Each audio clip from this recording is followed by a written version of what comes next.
ततो जयमुदीरयेत् मोकं करोति वाचालं पंगुं लंघयते गिरिं यत्कृपातमहं वन्दे परमानन्दमाधवं यत्कृपातमहं वन्दे परमानन्दमाधवं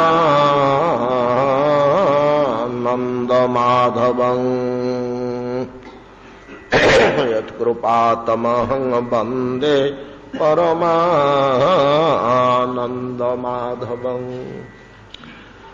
जं इक्षिताहं रोहितात्त शत शत स्वतेजसापास्ततमोभिदा भ्रमः सोमायया त्वनरचितैस्तदीक्षया प्राणाख्यधीभिः सदनेष्वभीयते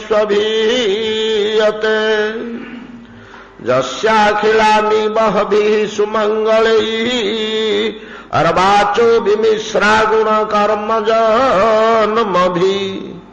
प्राणन्ति शुम्भन्ति पुनन्ति वै जगत् जास्तत विरकता शोभनामता सचावतर्णः किल सात्वतान्वये स्वसेतु पालामरवर्जसर्मकृतु जशो वितन्नन व्रज आस्त ईश्वर गायन्ति देवा जदशेषमङ्गलम् तं त्वद्यनूनं महतां गतिं गुरुं त्रैलोक्यकान्तं दृश्यमनमहोत्सवम् रूपं दधानं श्रिय ईप्सितास्पदं द्रक्ष्येममासन उषसः सुदर्शनः। श्रेण श्रीपाद सुखदेव गोस्वामी कहते महाराज परीक्षित श्रवण करंतु हरिभक्ति परायण अक्रूर एमाने मध्य भगवान को तुल्य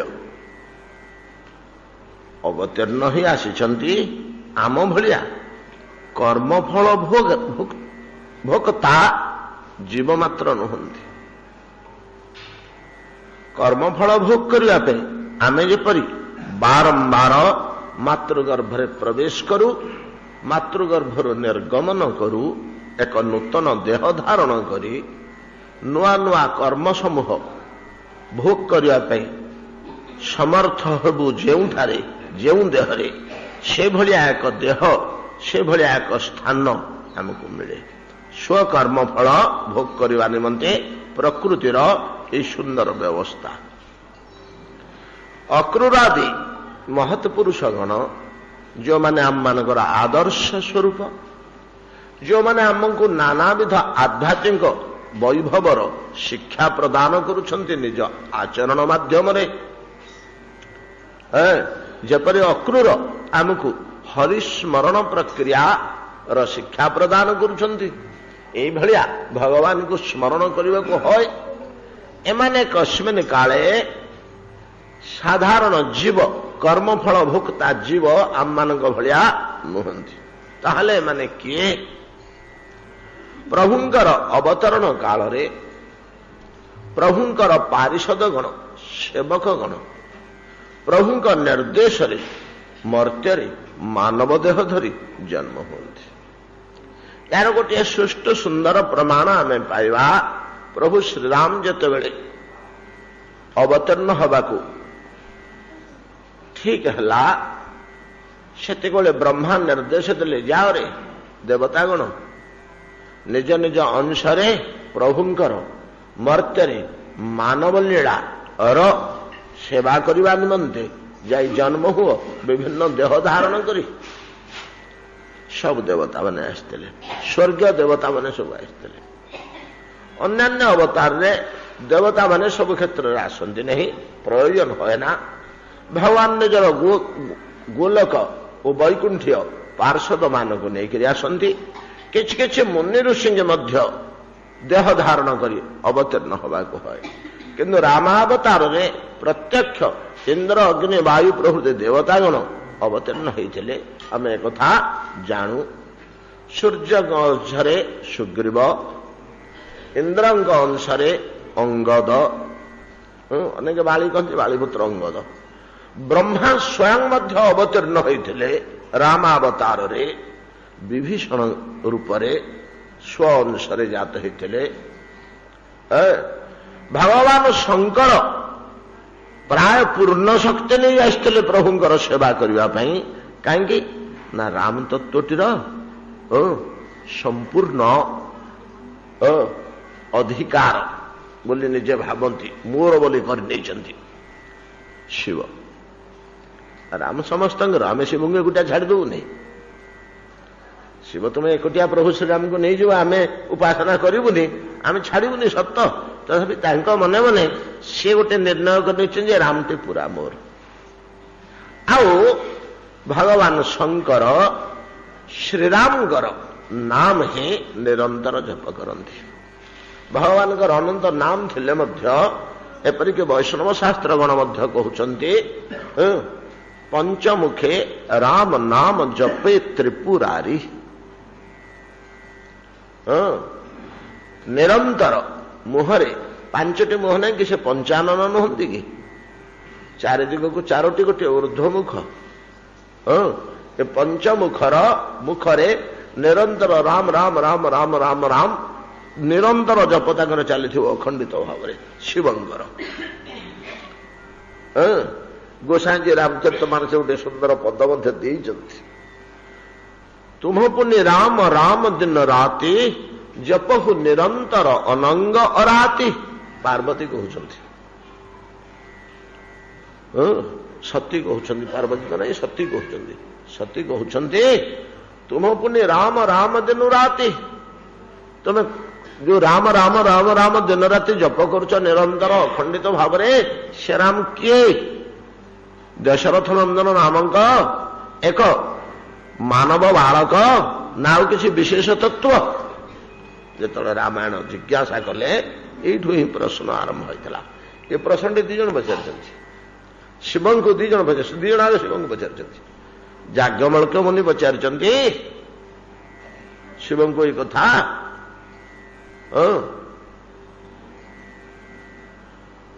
आउ सत्य पचार रामायण प्रसंग उत्थापन कर दुहे यही पथरे राम कहले किए दशरथ नंदन नामक अन्य राजकुमार जपरी नानाविध जीवन भोग विलासमय जीवन यापन करती सुख दुख रे भागीदार है से भाया जड़े मानव उत्कृष्ट मानव ना आउ किसी वैशिष्ट्य अच्छी ता भितर तो शिवंकर अत्यंत प्रिय शिव भगवान शंकर साक्षात हनुमत रूप से प्रभु श्रीराम को सेवा करने अवतीर्ण होते जो जिनिसटा स्पष्ट अन्य मानकर एतेटा स्पष्ट होनी अवतार गुड़िक देवादेवी मानकर शिवंकर रामावतार रे पूरा स्पष्ट हो जाइए से निजे मध्य केते थर कही पकई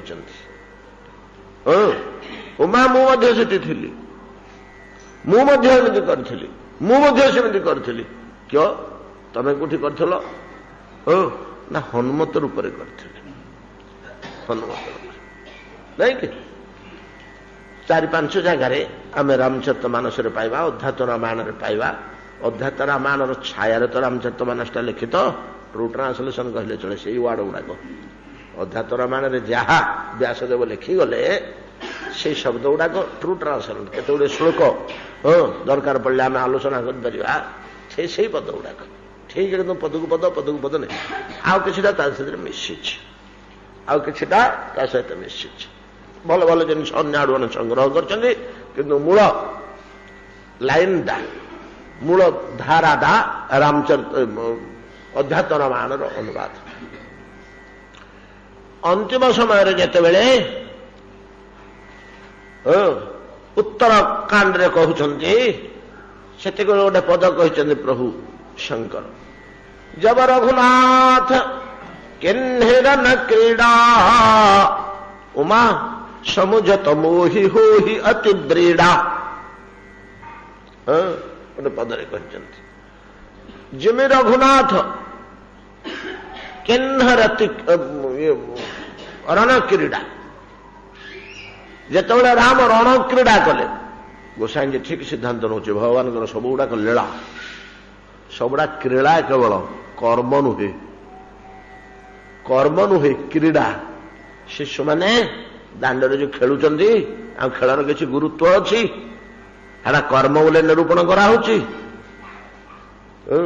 छोट छोट पिला मैंने जो खेलुंट से खेल कर्मर बीज अच्छे ना कर्मर प्रभाव अच्छे ना कर्मर फल अच्छी क्रीड़ा गुड़ाक कर्म हिसाब से गृहीत है ना कहीं ना कर्मर जो तीनोटी अवस्था बीज संस्कार और फल एगुड़ी थाए ना कर्म ही सेगुड़िक नुहे ता ना हूँ क्रीड़ा तद्रूप भगवान सकल कर्म क्रीड़ा विशेष एपरिक युद्ध करवाटा गोटे खेल जब रघुनाथ किन्नर न क्रीड़ा समुझत मोहि होहि अति ब्रीड़ा शंकर कहते पार्वती गोटा शुणिले मत बड़ा चिंता कले चिंता बुझला बेलू मत बड़ा लज्जा लगुच ब्रीड़ा अर्थ लज्जा क्यों सी तो युद्ध कले तुमको कहीं लाज लगुच तुम तो पहाड़ भितर गुफा भितर बसिया लोक तुमको कहीं लज्जा लगुच कहीं लज्जा लगुच कहते यही क्षेत्र में यही प्रसंग युद्ध क्षेत्र में भगवान श्रीराम अनेक समय हनुमान सहायता नहीं हनुमान नथिले जदि सेमती से कामटा हो पारंतानी जपरी जानकी को ठाब करवा सीता को ठाब करवा हनुमान द्वारा है लक्ष्मण को बंचेवा हनुमान द्वारा है एमती केते गुड़िया जिनिस अच्छी बहुत गुड़िया अच्छी से शंकर लज्जा कर प्रभु मते जश प्रदान करने मोर कीर्ति स्थापन करने निजे साधारण मनुष्य भाया रही जाऊँगी मो द्वारा कार्य हासिल करुँच हनुमान थी सी ही पार्ला कार्य कई पारे हनुमान नथिले आम अवस्था कौन ही था समझत मोहि होई अति ब्रीड़ा निजे कही पकड़ जहा हूँ बहुत बाट लंबी होमर जो प्रसंग भीतर को बसिले तो यह समस्त पार्षद मानक नहीं भगवान अवतीर्ण होते या पे सुंदर शास्त्र वाक्य अच्छी आपण मैंने जानते पूर्व भी आम आलोचना नहीं कि मुक्तापि विग्रह कृत्वा भगवंत भजन्ते उपनिषद वाक्य रही मुक्तापि जो माने मुक्ति लाभ करी वैकुंठ को लोक आदि पड़ेले से दरकार पड़े मुक्त हो देह धारण कर आवश्यकता नहीं बद्ध जीव सीना देह धारण करे मुक्तर आउ देह थाए कि मुक्त तो शुद्ध बुद्ध नित्य मुक्त विमल आत्मा आ देह धारण आवश्यकता नहीं तथापि विग्रह कृत्वा देह धारण पूर्वक ईश्वर आदेश मुक्ता अपि मुक्त पुरुष माने मध्य विग्रह कृत्वा देह धारण करी मर्त्य को आसी भगवंत भजन्ते भगवान जमी सब गुड़ाक खेल खेल से मुक्त पुरुष गुड़ाक जो भगवान हाथ में आसता से गुड़िक सब भजन साधन हरि भजन हरि सेवा हेटा भी अन्य किसी कर्म नुहे सब सेवा भगवान जमी कर्म नुहे सकल लीला क्रीड़ा मात्र खेल कौतुक भक्त मैंने जे सांगे आसता सेमानकर कार्यकलाप आम कर्म भाया कर्म नुहे से भगवत सेवा से सेवा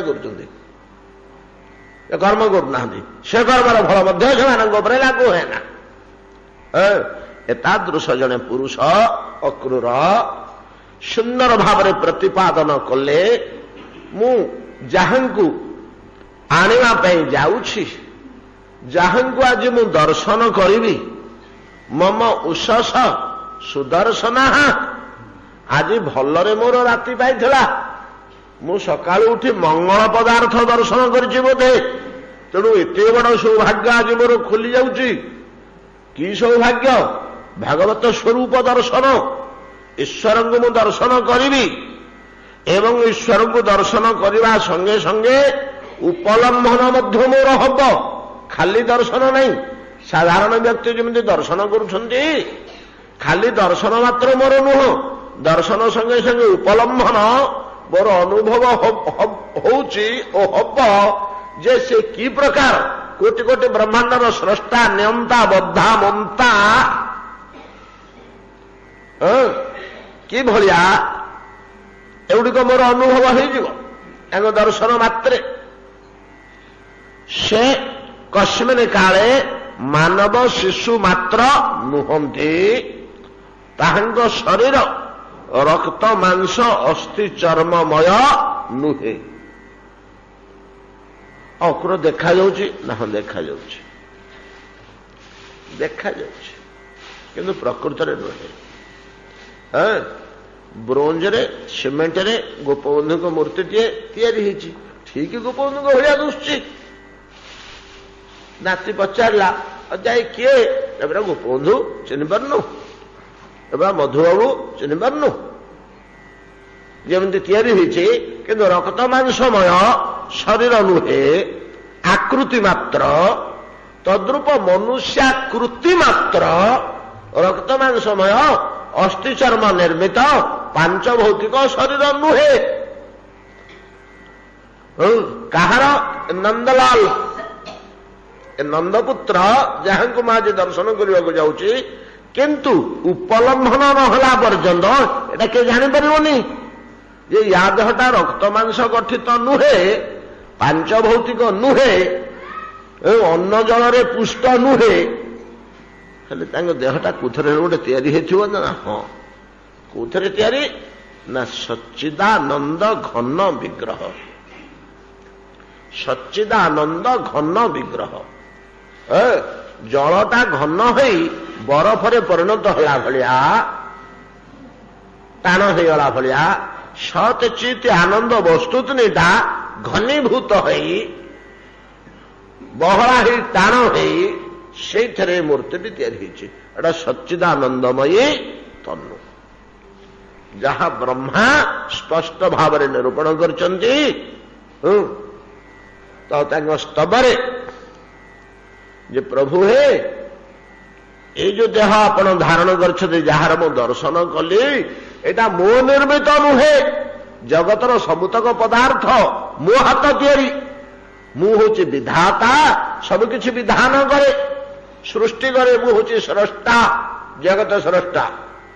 ଏ ଜଗତରେ ଯେତେ ଯାହା କିଛି ଆପଣ ଦେଖିବାକୁ ପାଉଛନ୍ତି, ଏଗୁଡ଼ିକ ସବୁ ମୋରି ତିଆରି। କିନ୍ତୁ ଆପଣଙ୍କର ଏ ବପୁଟି ଅସ୍ୟାପି ଦେବ ବପୁଷ ମଦନୁଗ୍ରହସ୍ୟ ସ୍ୱେଚ୍ଛାମୟସ୍ୟ ନ ତୁ ଭୂତମୟସ୍ୟ କୋପି ବୋଲି ବ୍ରହ୍ମା କହିଲେ। ଗୋଟେ ଟାଣୁଆ ସିଦ୍ଧାନ୍ତ ଭାଗବତଙ୍କର ବ୍ରହ୍ମା ସ୍ତୁତିରେ ବ୍ରହ୍ମା କହୁଛନ୍ତି, ଅସ୍ୟ ବପୁଷଃ, ଏ ଯୋଉ ଦେହଟି ମୁଁ ଆପଣଙ୍କର ଦେଖିବାକୁ ପାଉଛି, ଏଟା ମୋ କାରଖାନାରେ ତିଆରି ହେଇନି। ଏ ବିଶ୍ୱ ବ୍ରହ୍ମାଣ୍ଡରେ ଆମେ ଯାହା ପାଇବା ସବୁଗୁଡାକ ମତ ନିର୍ମିତ, କିନ୍ତୁ ଏଇଟା ତ ମୁଁ ତିଆରି କରିନି, ମୋ ଢାଞ୍ଚାରେ ଇଏ ତିଆରି ହେଇନି। ଆମର ଯୋଉ ପ୍ରୋସେସ, ଆମର ଯୋଉ ଫର୍ମୁଲା ବସ୍ତୁ ତିଆରି କରିବା ପାଇଁ, ଏଟା ସେ ଫର୍ମୁଲାରେ ନୁହଁ କି ସେ ଉପାଦାନରେ ନୁହଁ। ଉପାଦାନ ତ ଫେରେ କିଏ କୋଉଥିରେ ତିଆରି କରେ? କଞ୍ଚାମାଲଟା କଣ କୋଉଥିରେ ଗଢା ହଉଛି? ମାଟିରେ ବିଭିନ୍ନ ପ୍ରକାର ଜିନିଷ ତିଆରି କଲେ ମଧ୍ୟ ଉପାଦାନ ହେଲା ମାଟି। ସ୍ୱର୍ଣ୍ଣକାର ଅନେକ ପ୍ରକାରର ଅଳଙ୍କାର ତିଆରି କଲେ ମଧ୍ୟ ଉପାଦାନ ହେଲା ସୁବର୍ଣ୍ଣ। ମୁଁ ଅନେକ ପ୍ରକାର ବସ୍ତୁ ତିଆରି କଲେ ମଧ୍ୟ ଉପାଦାନ ହେଲା ପଞ୍ଚମହାଭୂତ। କିନ୍ତୁ ଆପଣଙ୍କର ଏ ଶରୀରଟା ମତ ନିର୍ମିତ ନୁହେଁ ଏବଂ ନତୁ ଭୂତମୟସ୍ୟ କୋପି, କୋପି କୌଣସି ପ୍ରକାରେ ଏଠାରେ ଭୂତମୟତ୍ୱ ର ସନ୍ଧାନ ସୂଚନା ପାଉନି ମୁଁ। ହେଲେ ଦେହଟା କେମିତି ତିଆରି ହେଲା? ସ୍ୱେଚ୍ଛାମୟସ୍ୟ, ଆପଣ ଇଚ୍ଛା କରି ଦେହଟାକୁ କରିଛନ୍ତି। ଏ ମୂର୍ତ୍ତିଟି, ଏ ସୌନ୍ଦର୍ଯ୍ୟ, ଏ ଲାବଣ୍ୟ ଆପଣ ଇଚ୍ଛା କରି କରିଛନ୍ତି। ଭଗବାନ ଏଇ କଥାଟି ଆମକୁ ଗୀତାରେ ସ୍ପଷ୍ଟ ଭାବରେ କହି ଦଉଛନ୍ତି। प्रति 3-4 दिन ମୁଁ ସେ ଶ୍ଲୋକଟି ଉଚ୍ଚାରଣ କରୁଛି। କାହିଁକି? ଆପଣଙ୍କର କଣ ହଉଛି ହଉ, ମୋ ହୃଦୟରେ ଅନ୍ତତଃ ଦୃଢ ବିଶ୍ୱାସ ହଉ ଯେ ଅବଜାନନ୍ତି ମାଙ୍ଗ ମୂଢା ମାନସୀ ତନୁ ମାଶ୍ରିତମ୍। ଅବଜାନନ୍ତି ମାଙ୍ଗ ମୂଢା ମାନସୀ ତନୁ ମାଶ୍ରିତମ୍। ଆମେ ଭଗବାନଙ୍କୁ ଅପମାନ କରିଦଉଛେ। କେମିତି ଅପମାନ କରିଦଉଛେ? ପରମ ଭାବମ ଅଜାନନ୍ତ, ତାଙ୍କର ପରମ ଭାବଟା ଜାଣିପାରୁନେ। ମମ ଭୂତ ମହେଶ୍ୱର, ଆମରି ଭଳିଆ ମଣିଷ ଜଣେ ବୋଲି ଆମେ ବିଚାର ଦଉଛେ। ଏଇଟା ତାଙ୍କ ପ୍ରତି ଅପମାନ। ଏଇଠି ଆମର ପ୍ରତି ପଦେ ପଦେ ଅପରାଧ ହେଇଯାଉଛି, ଯାହାଫଳରେ ଆମର ଜ୍ଞାନ ଓ ଭକ୍ତି କ୍ଷୁର୍ଣ୍ଣ ହଉଛି। ଏଇ ଜିନିଷଟା ସୁଦୃଢ ବିଶ୍ୱାସ ଆମର ହବା ଦରକାର ଯେ କୌଣସି ସମୟରେ ଅବତାର ପୁରୁଷ ଗଣ ଜନ୍ମ ମୃତ୍ୟୁ ଲାଭ କଲେ ମଧ୍ୟ, ପିତୃମାତୃ ସ୍ୱୀକାର କଲେ ମଧ୍ୟ, ସୁଖ ଦୁଃଖ ଭୋଗିଲେ ମଧ୍ୟ, ଅନ୍ନ ଜଳ ଗ୍ରହଣ କଲେ ମଧ୍ୟ, ଠିକ ମଣିଷ ଭଳିଆ ଲୀଳା କଲେ ମଧ୍ୟ, ଜୀବଜନ୍ତୁ ଭଳିଆ ଲୀଳା କଲେ ମଧ୍ୟ ସେ କୌଣସି କାଳରେ ପାର୍ଥିବ ପଦାର୍ଥ ନୁହନ୍ତି। କିଛି ଅଲୌକିକ ତତ୍ତ୍ୱ, ଇ ଗାଢ ବିଶ୍ୱାସଟା ଆମ ହୃଦୟରେ ଆସିଗଲେ ଆମର ଭକ୍ତି ହେଇଯିବ। ସାଙ୍ଗେ ସାଙ୍ଗେ ସାଙ୍ଗେ ସାଙ୍ଗେ ଭକ୍ତି ହେଇଯିବ। ବେଶୀ ସମୟ ଲାଗିବନି ଆଉ ଭକ୍ତି ହେବା ପାଇଁ। ଭଗବାନଙ୍କୁ ପାର୍ଥିବ ତନୁ ରୂପେ କଳ୍ପନା କରିଦେବାଟା ତାଙ୍କ ପ୍ରତି ଅପମାନ ବୋଲି କୁହାଉଛି। ଅବଜାନନ୍ତି ମାଙ୍ଗ ମୂଢ ମାନସୀ ତନୁମାଶ୍ରିତ ଭଜନ୍ତି ତାଦୃଶୀ କ୍ରୀଡ଼ା। ଅବଜାନନ୍ତି ମା ମୂଢା ମାନସୀ ତନୁମାଶ୍ରିତମ୍ ପରମ ଭାବମ ଅଜାନନ୍ତ। ଉପର ଭାବଟା ମୋର ସଚ୍ଚିଦାନନ୍ଦମୟ ଭାବଟାକୁ ଜାଣିପାରୁନାହାନ୍ତି। ଏକଥା କହିଛନ୍ତି। ସେହି ପରମେଶ୍ୱର ପରମ ପ୍ରଭୁଙ୍କୁ ଅକ୍ରୂର ବଡ଼ ଯଥାର୍ଥ ଭାବରେ ପୂର୍ବୋକ୍ତ 4 ଗୋଟି ଶ୍ଲୋକରେ ପ୍ରତିପାଦନ କଲେ। ପ୍ରତିପାଦନ ଯାହା କଲେ 4ଟି ଶ୍ଲୋକରେ ତାହା ସବୁ ଅବତାର ପାଇଁ ପ୍ରଯୁଜ୍ୟ। ପଞ୍ଚମ ଶ୍ଲୋକରେ ଯାହା ପ୍ରତିପାଦନ କଲେ ତାହା କେବଳ କୃଷ୍ଣ ବିଗ୍ରହ ପାଇଁ ପ୍ରଯୁଜ୍ୟ। ଯାହାକୁ ସେ ଆଜି ଦର୍ଶନ କରିବେ ସେ ଏଇଟା ଖୋଲିଦେ, ଏଇ କୃଷ୍ଣ ବିଗ୍ରହ ପାଇଁ ତାହା କେବଳ ପ୍ରଯୁଜ୍ୟ। ପୂର୍ବୋକ୍ତ ଶ୍ଲୋକରେ ଲୀଳା ଗୁଣ ମହିମା ଇତ୍ୟାଦି ରୂପ ଇତ୍ୟାଦି ଯାହା ବର୍ଣ୍ଣନା କଲେ ସେଗୁଡ଼ିକ ସବୁ ଅବତାରରେ ସମାନ। ସବୁ ଅବତାରରେ ଭଗବାନ ଆସନ୍ତି। ଏଭଳିଆ ମହିମା ଥାଏ, ଏଭଳିଆ ଲୀଳାର ମୂଲ୍ୟ ଥାଏ। ତ ପ୍ରତ୍ୟେକ ଅବତାରର ଲୀଳା କଥା ଶ୍ରବଣ କଲେ ମତ୍ସ୍ୟ କଚ୍ଛପାଦି ସେଇ କଥା ଗୁଡ଼ିକ ଜଗତ ପ୍ରାଣନ୍ତି ଶୁମ୍ଭନ୍ତି ପୁନନ୍ତି ସବୁ କଥାରେ। କିନ୍ତୁ ଏ ଯୋଉ ଶ୍ଲୋକଟି କହିଲେ ଏଠି କେବଳ ଶ୍ରୀକୃଷ୍ଣଙ୍କ ନିମନ୍ତେ ପ୍ରଯୁଜ୍ୟ, ନ ତୁ ଅନ୍ୟାବତାରା ଯାହାଙ୍କୁ ଆଜି ସେ ଦର୍ଶନ କରିବେ। କଣ ସେ କିଏ? ତଙ୍ଗ ତଦ୍ୟନୁ ନଙ୍ଗ ମହତାମ ଗତେମ ଗୁରୁ ତ୍ରୈଲୋକ୍ୟ କାନ୍ତମ ଦୃଶ୍ୟମାନ ମହୋତ୍ସବମ ରୂପଂ ଦଧାନମ ଶ୍ରିୟ ଇପ୍ସିତାସ୍ପଦଂ ଦ୍ରକ୍ଷେମ ମାନ ଉଷସ ସୁଦାରସନା। ରୂପଂ ଦଧାନଂ ଶ୍ରିୟ ଇପ୍ସିତାସ୍ପଦମ, ଏଟା କୃଷ୍ଣମୂର୍ତ୍ତି ଛଡା ଆଉ କୋଉଠି ବୈକୁଣ୍ଠେଶ୍ୱରୀ ଲକ୍ଷ୍ମୀଙ୍କର ଲୋଭ ଆସେନି। ଏ ରୂପ ଟିକେ ମୁଁ ଟିକେ ଭୋଗ କରନ୍ତି କି? ଏ ସୌନ୍ଦର୍ଯ୍ୟ ଏ ମାଧୁର୍ଯ୍ୟ ମୋ କପାଳେ ମିଳିଲାନି, ଗୋପାଙ୍ଗନା ମାନେ ପାଇଯାଉଛନ୍ତି। ଶ୍ରୀମନ୍ନାରାୟଣଙ୍କର ହୃଦୟ ବିହାରିଣୀ ହେଇ ମଧ୍ୟ ଲୋଭଜାତ ହଉଛି ଏ ମୂର୍ତ୍ତିରେ। କି ସୌନ୍ଦର୍ଯ୍ୟ, କି ଲାବଣ୍ୟ ରହିଛି ସେଠି। ତ୍ରୈଲୋକ୍ୟ କାନ୍ତମ ଦୃଶ୍ୟମାନ ମହୋତ୍ସବମ୍ ଇତ୍ୟାଦି ବାକ୍ୟରେ ତାର ପରାକାଷ୍ଠା ରଥକି ଦର୍ଶନ ଦଉଛନ୍ତି, ନିର୍ଦ୍ଦେଶ କରୁଛନ୍ତି ଅକ୍ରୂର। ପୁଣି ଚିନ୍ତା କରୁଛନ୍ତି ତାହା ସହ ଯେ ମୁଁ ତ ଦର୍ଶନ କରିବି, ଦର୍ଶନ କରିବା ସହ ଆଉ କଣ ମଧ୍ୟ ହବ? ଅଥାବରୁଢ ସପଦି ଶୟୋରଥାନ ପ୍ରଧାନ ପୁଂସୋଶ୍ଚରଣ ସ୍ୱଲାବଧୟେ धिया धृतम जोगी भीरप्यहं ध्रुवं नमस्य आभ्यं च सखेन बनौ कसः। मने मने केते कथा स्मरण करि पकाउछन्ती, केते कथा चिंता करि पकाउछन्ती। आमे जेमिति गोटे टेलीग्राम पाइलु कि टेलीफोन पाइलु कि गोटे ऑर्डर पाइलु, तमर एते number ticket T Bombay lottery तमे किनिथिल, तमर 10 लाख टंका फुटिची फास्ट प्राइस, तमे आसी दिल्ली अमुक ऑफिस रु नहीं जा।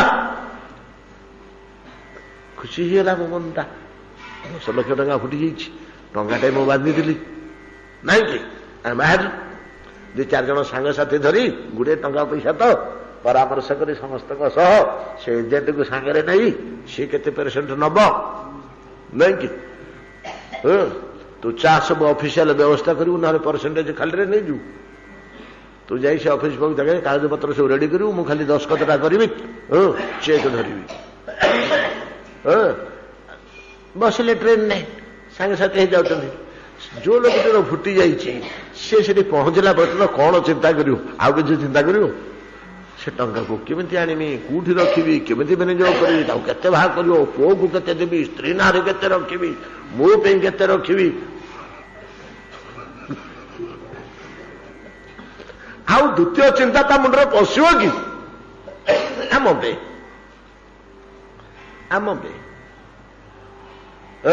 आम पे माने सर्वसाधारण पे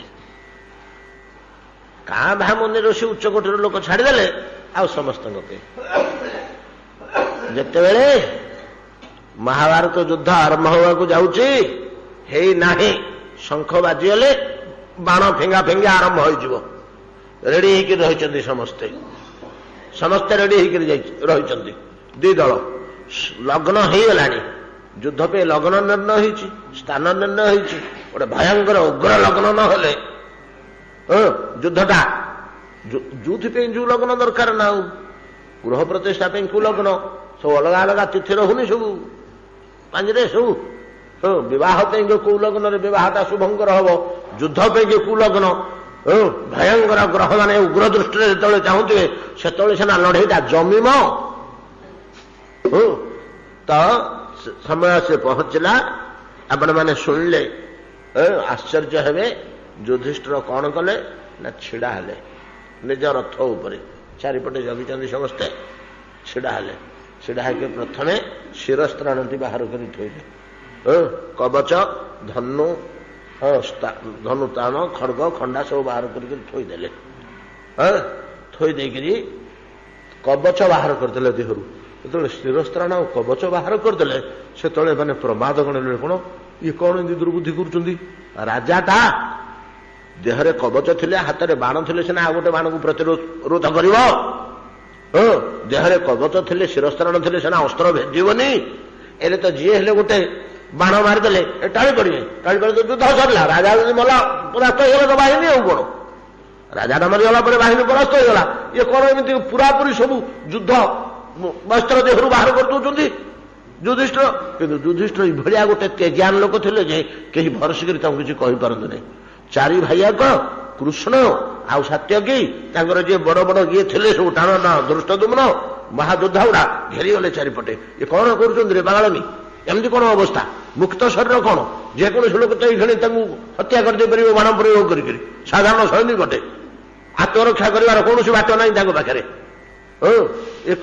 बोले समस्त झाकी रही चारिपटे जगिकी धनुर्बाण धरिकी रथरू गोटे गोटे उठिले ये पछरे पछरे गले 5-7 जन जाक शत्रु बाहिनी कौरव बाहिनी भीतर जा पशिले कौरव बाहिनी भीतर पशिले एमाने आउ प्रमाद बोलिले बोले कौन है बांधिक नहीं जाइले भीतर पशा हाथ अस्त्र नहीं शस्त्र नहीं कि नहीं चारिपटू घेरिकी रहिले सीधा भीष्म पाक गले से भीम टे बिगिड़े जो बाहिनी भीतर पशिगले भीम टे बिगिड़े कहले बोले कि कौन एमती भीतर पशि जाऊँ सेनापति पाक बढ़ुंट या आम राजाटा सेनापति को बोले तो सागे सागे मारिदेवे तो से कृष्ण रह गुरुदेव पाक जाऊँ धनुर्बाण गोटे कवच फवच पिंधिक जी कि ପିତାମହଙ୍କ ପାଖକୁ ଯାଉଛନ୍ତି। ରହିଯା, କଣ ହଉଛି ଦେଖ। ଯାଇ ପହଞ୍ଚିଲେ, ପିତାମହ ଆମେ ଆଜି ସବୁ ଯୁଦ୍ଧ କରିବାକୁ ଭାବିଛୁ, ମୁଁ ଏପର୍ଯ୍ୟନ୍ତ ଆପଣଙ୍କର ଅନୁମତି ନେଇନି। ଘରେ ଗୋଟେ ବଡ କାମ ଆମେ କରିବାକୁ ଯାଉଛୁ, ଆପଣଙ୍କ ଅନୁମତି ଏପର୍ଯ୍ୟନ୍ତ ନେଇନି। ଘରେ ବୁଢାଟେ କି ବୁଢୀଟେ ଥିଲେ, ପୁଅ ନାତିମାନେ ଯଦିଓ ପରିବାର ହେଇଗଲେଣି, ବୁଢାବୁଢୀଙ୍କର ବହୁତ ବୟସ ହେଇଗଲାଣି, ବେଳ ଗଡିଗଲାଣି, ଆଉ ତାଙ୍କର କିଛି କରିବାର ନାହିଁ। ତଥାପି ଏମାନେ ଘରଟେ ବିକ୍ରି କଲେ କି ଝିଅଟେ ବାହା କଲେ, ଯଦି ପଦେ ନ ପଚାରିବେ, ନନା ବାପା ଆଉ ଏଠି ଏମିତି ଝିଅଟା ପାଇଁ ଏଠି ଏମିତି ପ୍ରସ୍ତାବ କରୁଛୁ ଯେ ଆଉ କଣ କହୁଛ କରିବାଟି, ଏତିକି ପଚାରିଲେ ସେ କଣ କରିବେ ନା, ଦେବେ ନା, ନେବେ ନା, କଣ କରିବେ, ଖାଇବ ଦେଇ ପାରିବେନି, ଆଉ ଯେମିତି ନହୁନି। କିନ୍ତୁ ଏତକ ପଚାରିଦେଲେ ସେ ଗୌରବ ଅନୁଭବ କରନ୍ତି। ନ ପଚାରିକିରି କାଢ଼ିବେ, ସେ କିଛି ସାହାଯ୍ୟ କରିବେନି। ପଚାରିବାର କୌଣସି ଆବଶ୍ୟକତା ନାହିଁ, ପଚାରିବାର କୌଣସି ଆବଶ୍ୟକତା ନାହିଁ। କିନ୍ତୁ ନ ପଚାରିକିରି କଲେ ଗୋଟେ ବିରାଟ ଅଭିମାନ ତାଙ୍କ ଭିତରେ ରହିବ ଯେ ଏ କଣ କରୁଛନ୍ତି ଯେ କଲେ, ମତେ ଟିକେ ପଚାରିଲେନି। ତାଙ୍କ ସମସାମୟିକ କିଏ ଜଣେ ସାଙ୍ଗ କି ବନ୍ଧୁ ଆସିଲେ, କଣ ହେ ସବୁ ଠିକ ଠାକ ଚାଲିଛି, କଣ ହଉଛି ମୁଁ କିଛି ଜଣାନି, ମତେ କିଛି ଜଣାନି, ମତେ କିଛି କହିଛି ନା ପଚାରୁଛି, କଣ ହଉଛି କି ନା ସବୁ ସଦାସदा ମୋର ନାତୁଣୀ ବାହା ହଉଛି ପରା, ହଉଛି ତମେ ଜାଣିଛ କାହିଁ ମୁଁ କହିପାରିବିନି। ଏମିତି ଅଭିମାନାତ୍ମିକା ଢଙ୍ଗରେ କହନ୍ତି, କାହିଁକି ତାକୁ ପଚରା ହେଇନି। ଜମିଟେ ବିକିଦବା, ଘରଟେ ବିକିଦବା, ଘରେ ବୁଢାବୁଢୀ ଯିଏ ଅଛନ୍ତି ତାଙ୍କର କିଛି କରିବାର ନାହିଁ, କିନ୍ତୁ ତାଙ୍କୁ ଟିକେ ପଦେ ପଚାରିଦେଲେ ସେ ଗୌରବାନ୍ୱିତ, ମୋ ପିଲା ମତେ ପଚାରିକରି ଯାହା ହେଲେ କରୁଛନ୍ତି। ଏତିକି ତ କଥା, ଆଉ କଣ ସଂସାର ମୋହ ଦେଖନ୍ତୁ, ହଉଛି ସଂସାର ମୋହ। ଆପଣଙ୍କୁ ଆମେ ଗୋଟେ ଭୟଙ୍କର ଯୁଦ୍ଧ କରିବାକୁ ଯାଉଛୁ ଘରେ ଘରେ, କିନ୍ତୁ ମୁଁ ଆପଣଙ୍କର ନାତି ହିସାବରେ ଆପଣଙ୍କ କାନରେ ଟିକେ ପକେଇନି, ଆପଣଙ୍କ ଅନୁମତି ନେଇନି। ଯେତେବେଳେ ପଚାରିଦେଲେ, ଏ କଥା କହିଦେଲେ ଯୁଧିଷ୍ଠିର ଥପଥପ ହେଇ ଲୁହ ବହିଗଲା ଆଖିରୁ, ମୁଣ୍ଡକୁ ଆଉଁସି ପକେଇଲେ। ବଛ ଯୁଧିଷ୍ଠିର, ଇଏ ତ ଯଦି ନ ପଚାରିଥାନ୍ତା ମତେ ଟିକେ କଣ କମ ବାଧା ଲାଗିଥାନ୍ତା ମତେ, ଯୁଧିଷ୍ଠିର ମଧ୍ୟ ମତେ କହିଲାନି ଟିକେ, ଯୁଧିଷ୍ଠିର ଭଳିଆ ପିଲା ଟିକେ ମଧ୍ୟ ମୋ କାନରେ ପକେଇଲାନି। ମୁଁ ଗୋଟେ ବୁଢାଟେ ବଞ୍ଚିଛି ମରିନି ଏ ପର୍ଯ୍ୟନ୍ତ, ଅଜା ଏମିତିକି ସେମିତି କରୁଛୁ ଯେ ଆଉ କଣ କହୁଛ କରିବୁ, ଏମିତି ଗୋଟେ କର ତ ନିଶ୍ଚୟ ହେଇଯାଇଛି, ଆଉ ଯୁଦ୍ଧ କରିବା କଣ ଯାଉଛୁ, ତୁମେ ଆଶୀର୍ବାଦ କର। ଇ ତ ଖାଲି କହିଦେଲେ ଯଥେଷ୍ଟ, ଆଉ କିଛି ନାହିଁ। ତ କାନ୍ଦି ପକେଇଲେ ଭୀଷ୍ମ, କହିଲେ ବତ୍ସ ଇ ତକ ନ ପଚାରିଥିବ ମତେ ଗୋଟେ ବାଧା ହେଇଥାନ୍ତା, ଯାହା ହଉ ଚିରଞ୍ଜୀବୀ ହୁଅ ତୁମେ, ମୁଁ ଆଶୀର୍ବାଦ କରୁଛି ଯୁଦ୍ଧରେ ତୁମର ଜୟ ଲାଭ ହଉ। ଏତିକି ବେଳକୁ କେଞ୍ଚିଲେ ପଛରୁ କୃଷ୍ଣ, ଗୋଟେ ଚାନ୍ସ ଅଣ୍ଟାକୁ, କାହାର ଯୁଧିଷ୍ଠିରଙ୍କର। ରାଜା ତ ଚତୁର, ସେମାନେ ଜାଣନ୍ତି ଏ ସବୁ ଜିନିଷ ଗୁଡାକ, ଚିମୁଣ୍ଟିଲେ ଅଣ୍ଟାକୁ ତ ଧରିକିରି, ତ ଇଏ କଣ ଗୋଟେ ବୁଝିଲେ ସେଥିରୁ, ବୋଇଲେ ପିତାମହ ଆପଣ ଯୋଉଠି ସେନାପତି, ମୋର ସେଠି ବିଜୟ କେମିତି ହବ, ମୋର ସେଠି ବିଜୟ କେମିତି ହବ, ଆପଣ ଆଶୀର୍ବାଦ କରିଦେଲେ ମୋର ବିଜୟ ହଉଛି ଯୁଦ୍ଧରେ, ଆପଣ ଯୋଉଠି ସେନାପତି ଆଉ କାହାର ବିଜୟ ହବ କି, ଭଗବାନ ଆସିଲେ ମଧ୍ୟ, ଆଉ ଭଗବାନଙ୍କର ହେଲା କି, ଭଗବାନଙ୍କର ବିଜୟ ହେଲା କି? ସେ ପରା କହିଥିଲେ ମୁଁ ଅସ୍ତ୍ର ଧରିବେନି, ତା ସାମନାରେ ଧରିଲେ ଭଗବାନଙ୍କର ସେ ବିଜୟ ହଉନି। ଭଳିଆ ଗୋଟେ ଟାଣୁଆ ଲୋକ ସେ। ଯୁଧିଷ୍ଠିର କହୁଛି ପିତାମହ ଆପଣ ଯୋଉଠି ସେନାପତି, ଆପଣ ସେନା ଚାଳନ କରିବେ, ଆଉ ବିଜୟ କାହାର ଆଉ ହବ, ବିଜୟ ହବ କି? ଟିକେ ବିମର୍ଷ ହେଇଗଲେ ଭୀଷ୍ମ, କହିଲେ କଣ କରିବି ଯୁଧିଷ୍ଠିର, ମହାବିପଦରେ ପଡିଯାଇଛି ତ କଣ କରିବି। ମୁଁ ଯେତେବେଳେ କହିଦେଇଛି ବିଜୟ ତମର ହଉ ବୋଲି, ହେଲେ ଯୁଧିଷ୍ଠିର ଅର୍ଥସ୍ୟ ପୁରୁଷ ଦାସ, ଅର୍ଥ ଦାସ ନ କସ୍ୟଚିତ୍ ଇତି ସତ୍ୟଂ ମହାବାହୁ ବଦ୍ଧାମ୍ୟର୍ଥେ ନ କୌରବେ। ଗୋଟେ ଅଦ୍ଭୁତ ବାକ୍ୟ ମହାଭାରତ ଭିତର, ହୃଦୟକୁ ସ୍ପର୍ଶ କଲା ଭଳିଆ। ଭୀଷ୍ମ ସେଠି କହୁଛନ୍ତି ଅର୍ଥସ୍ୟ ପୁରୁଷ ଦାସ, ମନୁଷ୍ୟ ମାତ୍ରେ ଅର୍ଥର ଦାସ, ଅର୍ଥ ଦାସ ନ କସ୍ୟଚିତ୍, ଅନ୍ୟ ବ୍ୟତିରେକ ଦିଟା ଆଗରେ କହୁଛନ୍ତି ଏ ବାକ୍ୟଟି। ଅର୍ଥସ୍ୟ ପୁରୁଷ ଦାସ, ଅର୍ଥ ଦାସ ନ କସ୍ୟଚିତ୍ ଏତେ ସତ୍ୟଂ ମହାବାହୁ। ବିଶ୍ୱଙ୍କ ଭଳିଆ ଲୋକ ଯେ ପଞ୍ଚମ ବେଦ କହିଛନ୍ତି ଶାନ୍ତି ପର୍ବରେ, ବଦ୍ଧାନି ଅର୍ଥେନ କୌରବୈହି, କୌରବ ମାନଙ୍କ ନିକଟରେ ମୁଁ ଅର୍ଥରେ ବନ୍ଧା ହେଇଯାଇଛି। ସେ ମତେ ଏତିକି ସମ୍ମାନ, ଏତିକି ଭୋଗ, ଏତିକି ବିଳାସ, ଏତିକି ବ୍ୟବସ୍ଥା, ଏତିକି ଅର୍ଥ, ଏତିକି ମାନେ ସୁଖ ସମ୍ଭୋଗ ଦେଇକରି ରଖିଛନ୍ତି ଯେ ମୁଁ ଆଉ କାଟି ପାରୁନି ତାଙ୍କ କଥାଟାକୁ। ସେ ନ୍ୟାୟ କରନ୍ତୁ ଅନ୍ୟାୟ କରନ୍ତୁ ଯାହା କଲେ ମଧ୍ୟ କାଟି ପାରୁନି, ତାଙ୍କ ସେନାପତି ହେବାକୁ ବାଧ୍ୟ ହେଇଛି। ହଉ ଠିକ ଅଛି ର, ହେଲେ କଣ ଉପାୟ କରିବା ଶୁଣ ଯୁଧିଷ୍ଠିର। ଏଇ ସମୟରେ ଆମେ ଅସ୍ତ୍ର ଛାଡ଼ିଦେବୁ।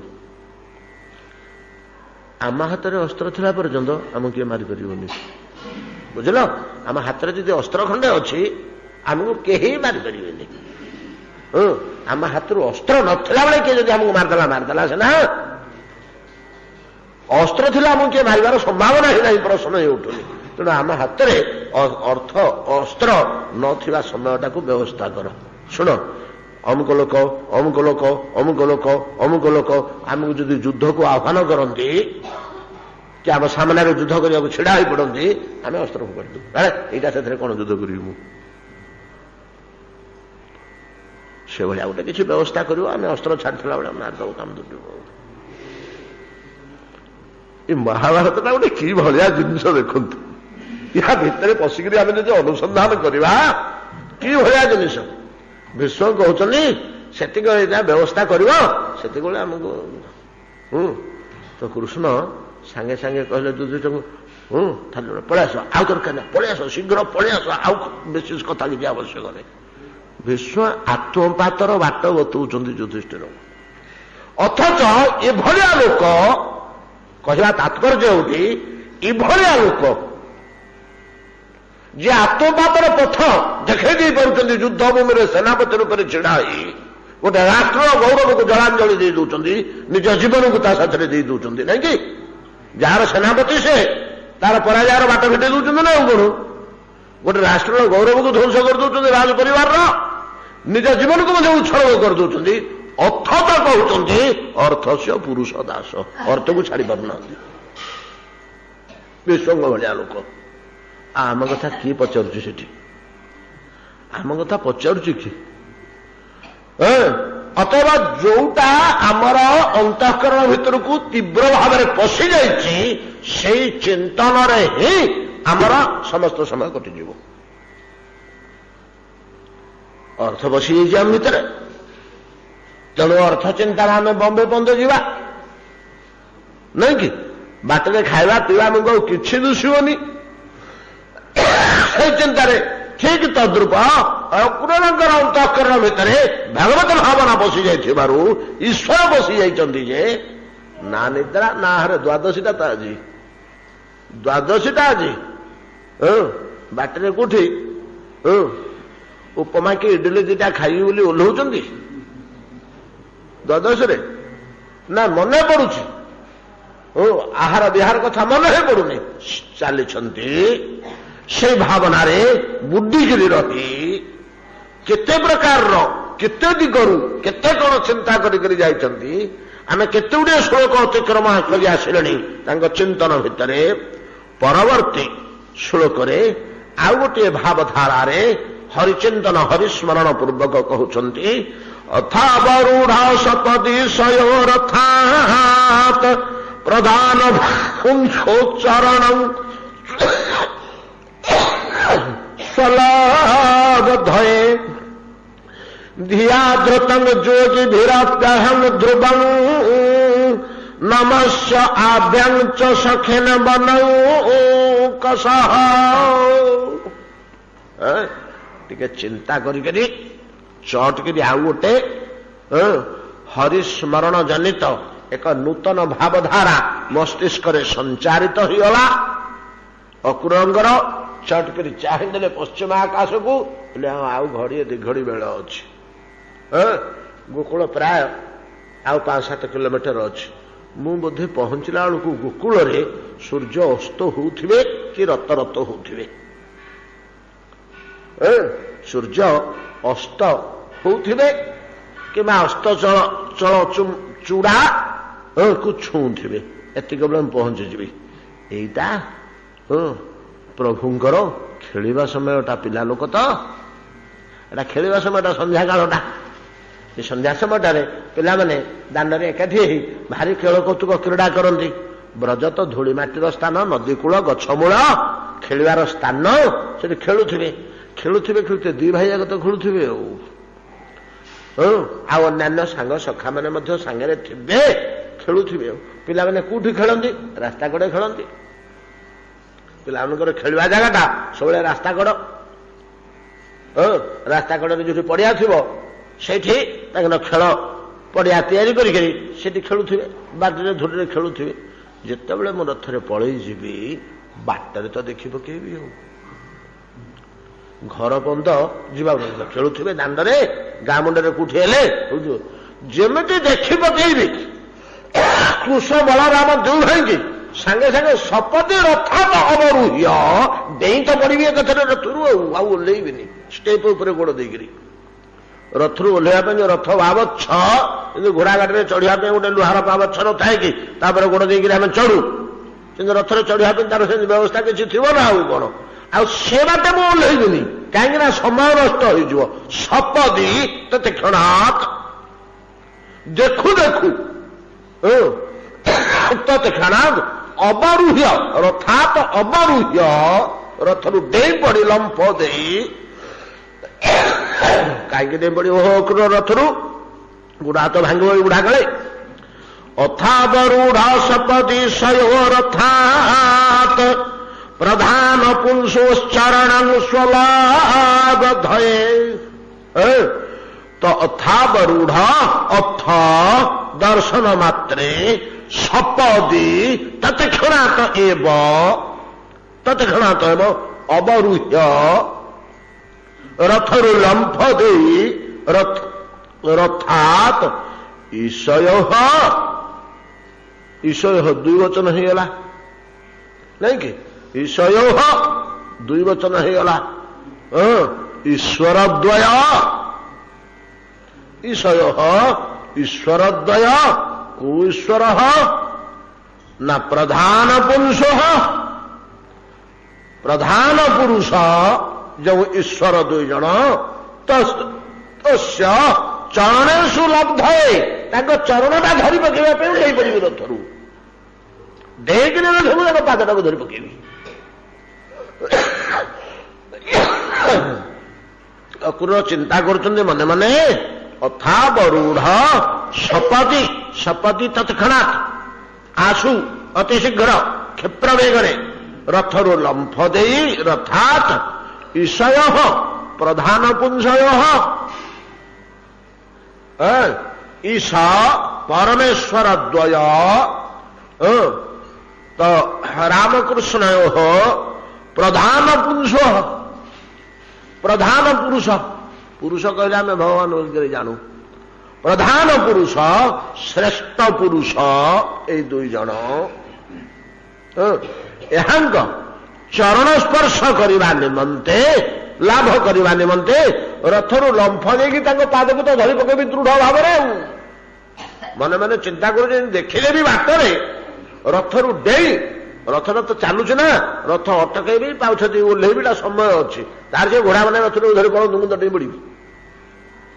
ଘୋଡ଼ା ମାନେ ରଥକୁ ଟାଣିକି ଆଗକୁ ନେଇଯିବେ, ତାକୁ ଅଟକେଇବାକୁ ମତେ ବେଳ ନାହିଁ।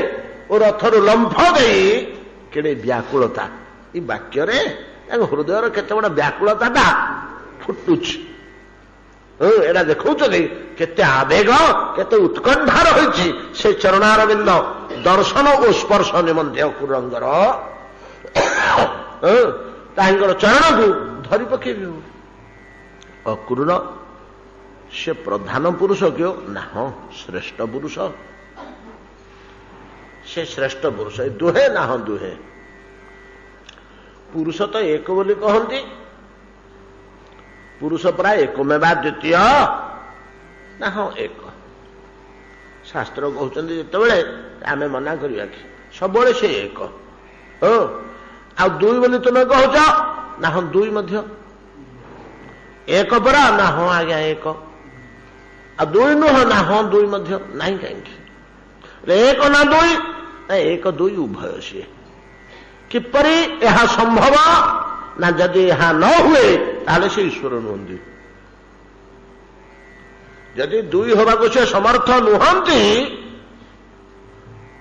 ଏକ ତ ସ୍ୱାଭାବିକ, ଏକ ହେଲେ ମଧ୍ୟ ଯଦି ଦୁଇ ହେବାକୁ ସମର୍ଥ ହଉନାହାନ୍ତି, ତିନି ହେବାକୁ ସମର୍ଥ ହଉନାହାନ୍ତି, 5 ହେବାକୁ ସମର୍ଥ ହଉନାହାନ୍ତି, 50 ହେବାକୁ ସମର୍ଥ ହଉନାହାନ୍ତି, 5 ଲକ୍ଷ ହେବାକୁ ସମର୍ଥ ହଉନାହାନ୍ତି, ଅନନ୍ତ ହେବାକୁ ସମର୍ଥ ହଉନାହାନ୍ତି, ତାହେଲେ ଈଶ୍ୱର ରହିନଥିବେ। ଦେଖ ଭଲକରି, ଈଶ୍ୱର ହେଇଥିଲେ ହେଇଯାନ୍ତେ। 5 ଲକ୍ଷ ହେବେ ଆଜ୍ଞା, ଅନନ୍ତ ହେବେ 5 ଲକ୍ଷ। ଗୋଟେ ପଥରକୁ ଭାଙ୍ଗିକରି ବାଡେଇ ବାଡେଇ ଖଣ୍ଡ ଖଣ୍ଡ କରି ଛୋଟ ଛୋଟ କଲା ଭଳିଆ, ଚିପ୍ସ କଲା ଭଳିଆ ଏମିତି ସବୁ ହେଇଯିବ କି ନା? ନାଇଁ ଆଜ୍ଞା, ସବୁଗୁଡାକ ସେଇ 2 ଭଣିଆ ପଥର। 5 ଲକ୍ଷ ଥୁଆ ହେଇଛି, ସବୁଗୁଡାକ 2 ଭଣିଆ ପଥର। ଗୋଟିଏ 2 ଭଣିଆ ପଥରକୁ ଭାଙ୍ଗିକରି ଛୋଟ ଛୋଟ ଚିପ୍ସ ଆମେ 5 ଲକ୍ଷ କରିଦେଲୁ, ସେମିତି ନୁହଁ। ସବୁଗୁଡ଼ିକ 2 ଭଣିଆ ପଥର। ସେତିକି ଟାଣ, ସେତିକି ଆକୃତି, ସେତିକି ଓଜନ, ସେତିକି ଆୟତନ, ଟିକେ ହେଲେ ଏପଟ ସେପଟ ନାହିଁ। 5 ଲକ୍ଷରେ ପରିଣତ ହୋଇପାରିବେ। କେମିତି? ହଁ, ଏଟା ସମ୍ଭବ। ଏଟା ଜଗତରେ ସମ୍ଭବ ନୁହେଁ, ମାୟାମ ଜଗତରେ ଏଟା ସମ୍ଭବ ନୁହେଁ ବୋଲି ତୁମମାନେ ସିନା ଧାରଣା କରିପାରୁନ। ଏଇଟା ପ୍ରଭୁଙ୍କର ଅଚିନ୍ତ୍ୟ ଶକ୍ତି ବୋଲି ଗୋଟେ ଶକ୍ତି ଅଛି, ଯୋଉ ଶକ୍ତିଟାକୁ ମାନବ ବୁଦ୍ଧିରେ ଚିନ୍ତା କରାଯାଇପାରେ ନାହିଁ। ମାନବ ବୁଦ୍ଧିରେ ଚିନ୍ତା କରି ଯେଉଁ ଶକ୍ତିଟାକୁ ଭଗବାନଙ୍କର କଳନା କରି ହୁଏ ନା, ତାକୁ ଅଚିନ୍ତ୍ୟ ଶକ୍ତି କହନ୍ତି। ପରାସ୍ୟ ଶକ୍ତି ବିବିଧୈବ ସୃଜତେ। ପରମେଶ୍ୱରଙ୍କର ବହୁତ ପ୍ରକାରର ଶକ୍ତି ଅଛି, ତା ଭିତରେ ଅଚିନ୍ତ୍ୟ ଶକ୍ତି ବୋଲି ଗୋଟିଏ ଶକ୍ତି ଅଛି। ଯୋଉ ଅଚିନ୍ତ୍ୟ ଶକ୍ତି, ଯେମିତି ସତ୍ୟ ସଂକଳ୍ପତା ଶକ୍ତିରୁ ଏ ବିଶ୍ୱ ସୃଷ୍ଟି ହୁଏ, ସେ ନିଜେ କରନ୍ତିନି। ଆମେ କହୁନେ କି ଅନେକ ସମୟରେ ଶାସ୍ତ୍ରରେ ଆମେ ସିଦ୍ଧାନ୍ତ ପାଇବା ତ କହୁଛନ୍ତି ଭଗବାନଙ୍କୁ ସେ ସର୍ବମୟ କର୍ତ୍ତା ହିଁ ମଧ୍ୟ ଅକର୍ତ୍ତା। ସବୁ ସେ କରିଛନ୍ତି, ଗଛରୁ ପତ୍ରଟିଏ ଝଡ଼ିବା ପର୍ଯ୍ୟନ୍ତ କାର୍ଯ୍ୟ ସେ କରନ୍ତି, ତଥାପି ଅକର୍ତ୍ତା କୌଣସି କର୍ମ କରନ୍ତି ନାହିଁ। ସର୍ବମୟ କର୍ତ୍ତା ହେଇ ଯେପରି ଅକର୍ତ୍ତା, ସେ ସବୁ ହେଇ ମଧ୍ୟ ଯେମିତି କିଛି ନୁହନ୍ତି, ସବୁଠାରୁ ଅଲଗା, ନାଇଁ କି? ସବୁଠାରୁ ଅଲଗା ରହନ୍ତି।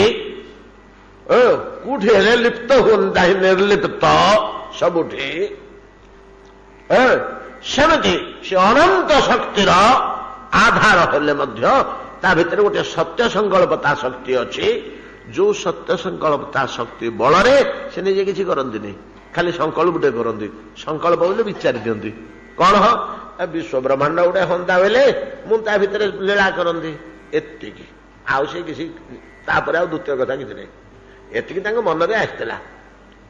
ତାଙ୍କ ଶକ୍ତି ମାନେ ଲାଗିକରି କୋଟି କୋଟି ବ୍ରହ୍ମାଣ୍ଡ ତିଆରି କରି ସବୁ ରେଡି କରି ଥିଲେ, ପ୍ରଭୁ ଆସନ୍ତୁ, କୁଆଡେ ଲୀଳା କରିବେ ପରା, କୋଉଠି?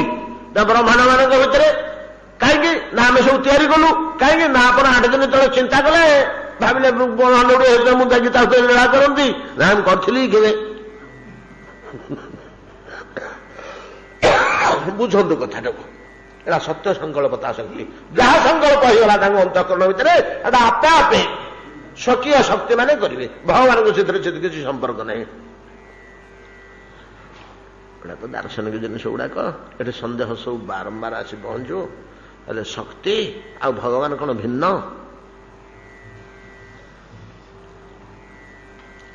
ଶକ୍ତି ମାନେ ବ୍ରହ୍ମାଣ୍ଡ ନିର୍ମାଣ କଲେ, ଠିକ।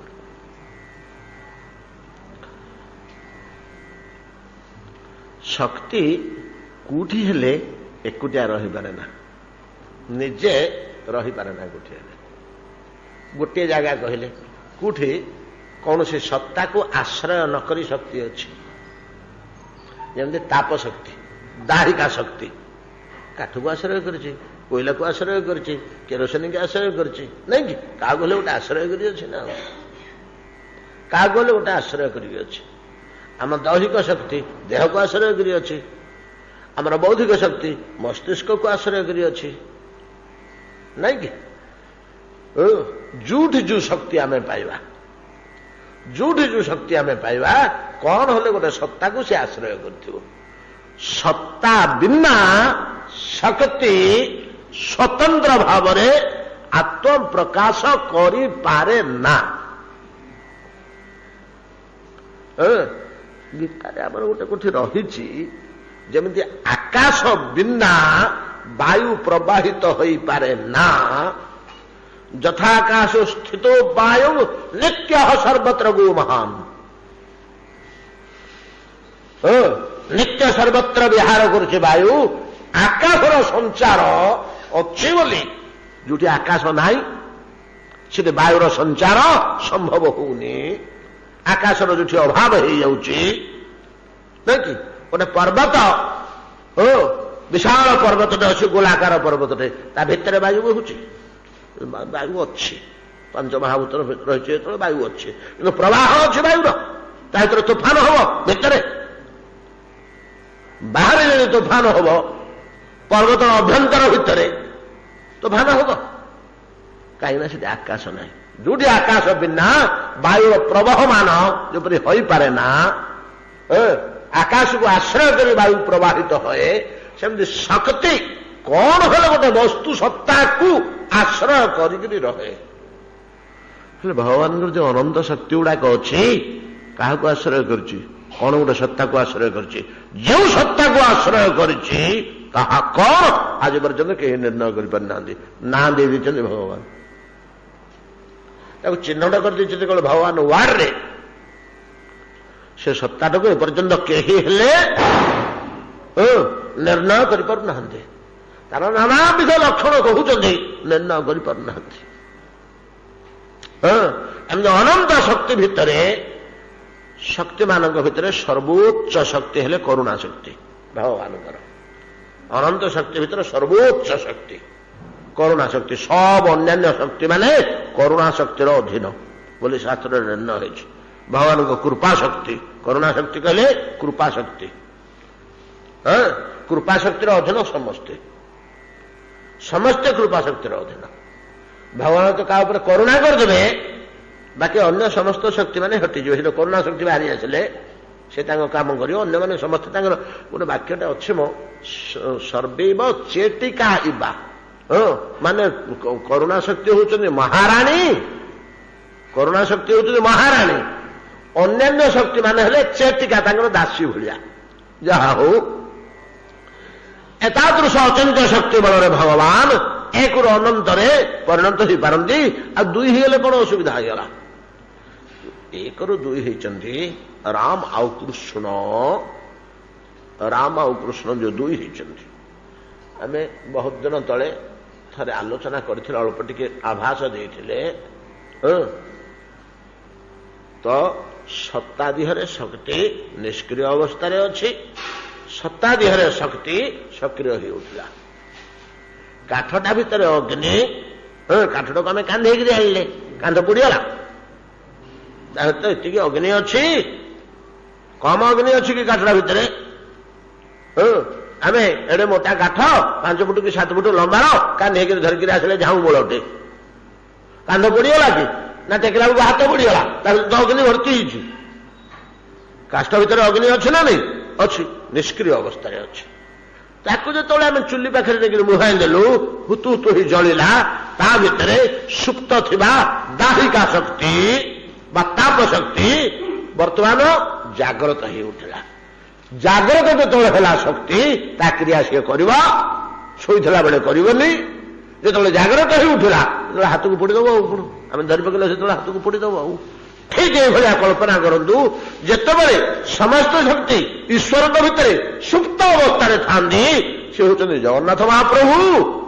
ସେଇ ସତ୍ତା ଭିତରେ ଯେତେବେଳେ ସମସ୍ତ ଶକ୍ତି ଜାଗ୍ରତ ହେଉଠି, ବିଶ୍ୱକ୍ରିୟା ଆରମ୍ଭ କରିଦେଲେ, ବିଶ୍ୱ ବ୍ରହ୍ମାଣ୍ଡ ପ୍ରକ୍ରିୟା, ବିଶ୍ୱ ବ୍ରହ୍ମାଣ୍ଡ ପ୍ରକ୍ରିୟା ବା ସୃଷ୍ଟି କାଳରେ ସମସ୍ତେ ଜାଗ୍ରତ ଥାନ୍ତି। ପ୍ରয়োଜନ ହେଲେ ଆଉ କେତେକ ସୃଷ୍ଟି ହୁଅନ୍ତି, ନହେଲେ ସୁପ୍ତ ଥାନ୍ତି, ନହେଲେ ମୋଟାମୋଟି ବହୁତ ଶକ୍ତି। ସେଇ ସତ୍ତା ଭିତରେ ଯେତେବେଳେ ଶକ୍ତି ନିଷ୍କ୍ରିୟ, ଶ୍ରୀ ଜଗନ୍ନାଥ ମହାପ୍ରଭୁ। ସତ୍ତା ଭିତରେ ଯେତେବେଳେ ଶକ୍ତି ସକ୍ରିୟ ହେଇ ଉଠିଛି, ସେତେବେଳେ ବଡ଼ ଠାକୁର ବଳଭଦ୍ର ମହାପ୍ରଭୁ। ଏଇ ତ କଥା ଆଉ କଣ, ଅତି ସହଜରେ ବୁଝିବେ। ଆଉ ଦୁଇଟା ଭିନ୍ନ ପଦାର୍ଥ ନୁହନ୍ତି, ଦୁଇଟା ଭିନ୍ନ ପଦାର୍ଥ। ପଦାର୍ଥ ଏକ, କୋଉଠି ଶକ୍ତି ସୁପ୍ତ ଅବସ୍ଥାରେ ଅଛି, କୋଉଠି ଶକ୍ତି ବିକୃତ ଅବସ୍ଥାକୁ ଆସିଛି। କାଠ ଗୋଟେ ଜଳନ୍ତା କାଠ, ଗୋଟେ ଶୁଖିଲା କାଠ, ନିର୍ବାପିତ କାଠ। ନିର୍ବାପିତ କୁହାଯିବନି, ଜଳୁଥିବାଟା ଲିଭିଲେ ତାକୁ ନିର୍ବାପିତ କୁହାଯିବ। ଅଜ୍ୱଳିତ କାଠ, ସାଧାରଣ କାଠ ଆଉ ପ୍ରଜ୍ୱଳିତ କାଠ ଭିତରେ ଯେମିତି ପ୍ରଭେଦ। ଅତଏବ ଏ ଦୁଇଟି ହିଁ ପ୍ରଧାନ, ଏ ଦୁଇଟି ପ୍ରଧାନ ନୁହଁ, सृष्टिर प्रारंभ में कोटि कोटि ब्रह्मांड सृष्टि हवा पूर्वर गोटे तत्व थिला किए से हो ना जा भितरे जो सत्ता भितरे सकल शक्ति सुप्त थे से गोटिक थिला से जो संकल्प कला एक होम बहुश्याम प्रजाये एक होम बहुश्याम प्रजायते लीलायं चरते तार संकल्प ता मन में उठला जे मु एक बहुरे परिणत हेबी लीला करने को मत सुजोग मिल एकुटियाटा बहुत काल हला अच्छी से शक्ति मैंने जाग्रत हो उठिले जाग्रत हो उठिले ज्वलंत कष्ट होगा साधारण काष्ट ज्वलंत काष्ट अलग होगा तार द्वितीय तनु होगा तापर आउ जहाँ किसी विश्व की ब्रह्मांड की माया की छाया की काल की कर्म जहाँ किसी पर ना उना नहीं प्रथम विद्युत मूर्ति अतएव अनंत कोटि ब्रह्मांडर मूल मूर्ति भगवान प्रथम दुई स्वरूप राम आउ कृष्ण तयो हो ईशयो हो प्रधान पुरुषयो हो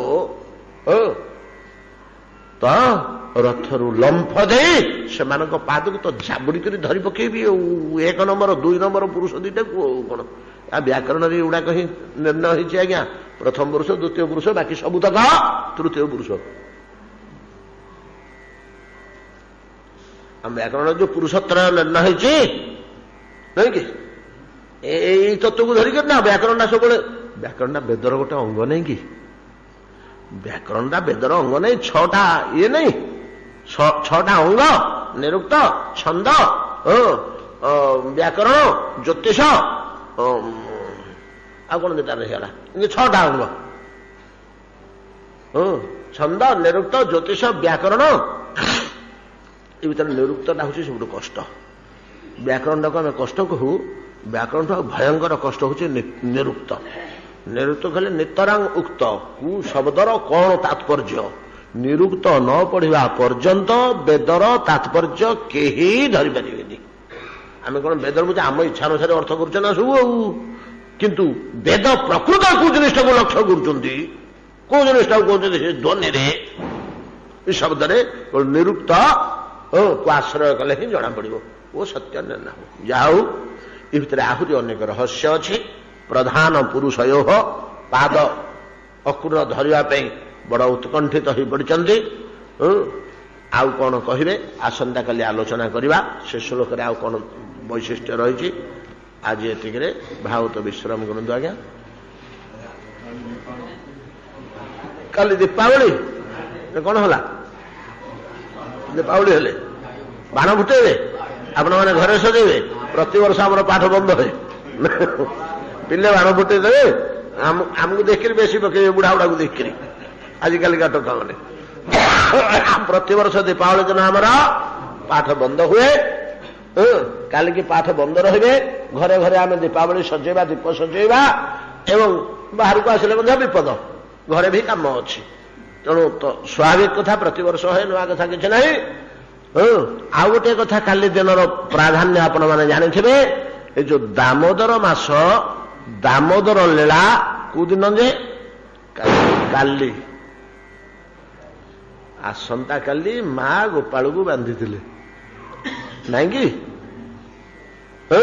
से बोली आसंता काली तो आपण मैंने आउ दामोदर पाठ करें आमर अर्थ समेत दामोदर अष्टक छपा है क्लिष्ट अल्प सामान्य सामान्य अर्थ दिखाई पंडा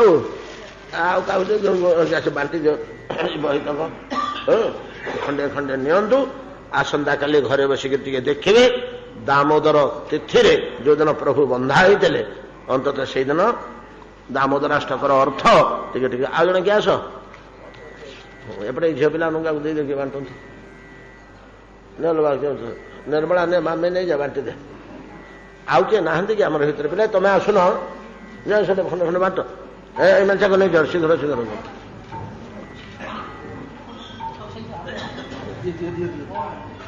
दीदी भाग कर दे आउ गोटे जिनस आमर किए से गोटे झीटे तार नातीटे ना कौन जन्म होती राधाकांत पाखे कणिके प्रसाद भोग लगे कंकणी पातु आशीर्वाद करतु से पिलाटीर कल्याण हो मंगल हो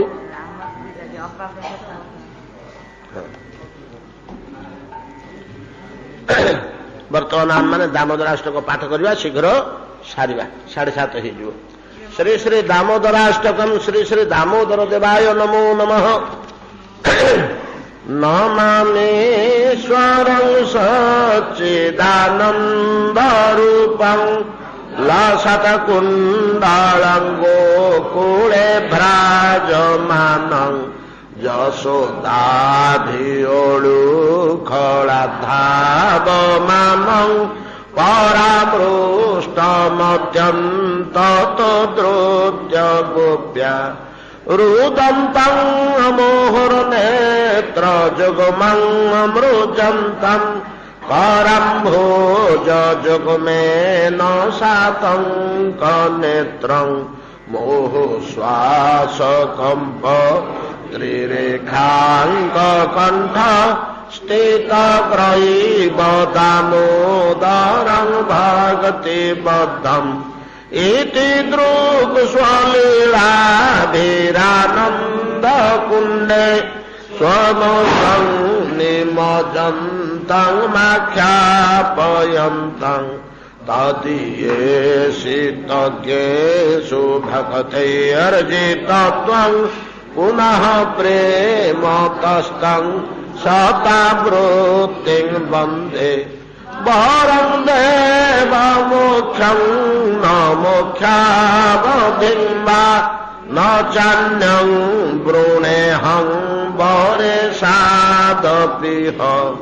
इदं देव पूर्णाथ गोपाल बालं सदा मे मनस्या विरस्तं किमन्ये इदं ते मुखं भोजमव्यागतानीलै अर्वृतं कुन्तलै श्रेगधारकतैश्च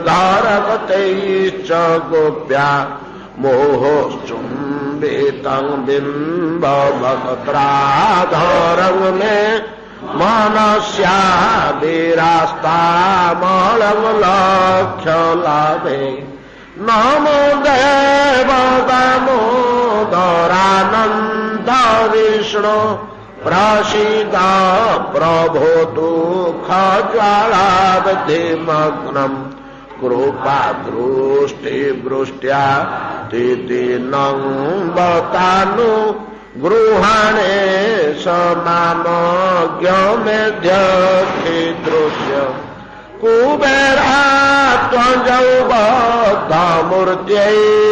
जगवत् त्वया मोचितौ भक्तिभाजौ कृतौ च तथा प्रेम भक्तिं स्वतं मे प्रयच्छ न मोक्षे ग्रहो मे स्थितमोदरेह नमस्ते स्तुतमने स्फुरदीप्ति धमने त्वदीयोदरायाथ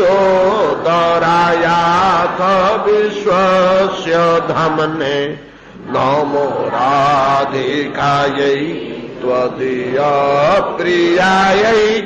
नमो नन्दलीलाय देवाय तुभ्यम् नमो नन्दलीलाय देवाय तुभ्यम् नमो नन्दलीलाय देवाय तुभ्यम् इति श्री पद्म पुराणोक्तम्।